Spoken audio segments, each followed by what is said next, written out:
Sä et oo luuseri. Kaikki mahikset ei oo vaan sua varten. Valitse siis sun taistelu tarkkaan. Sillä jokainen saavutus, joka me halutaan saavuttaa, on kovan työn takana.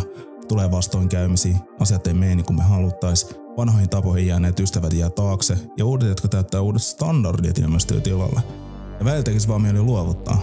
Ja silloin se iskee tietenkin. Shiny Object Syndrome, joka saa ihmiset ajattelemaan, että kaikki mitä kaikki muut tekee näyttää ja on helpompaa. Oli se sitten valmentaminen, coaching, treidaaminen, sisällön tuottaminen, sosiaalisen median markkinointi ja kaikki muu kiiltävä. Mutta totuus on se, että ruoho ei ole aina sen vihreämpää aidan toisella puolella.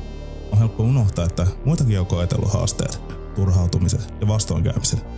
Nämä tyypit kuitenkin, jotka on siellä huipulla, niin ne on kokenut monia samoja fiiliksi kuin sä. Mutta he eivät ole päästänyt irti siitä missiosta, koska se oli linjassa sen kanssa, mitä he halusivat tehdä. Ja sen takia ne nautti siitä tekemisestä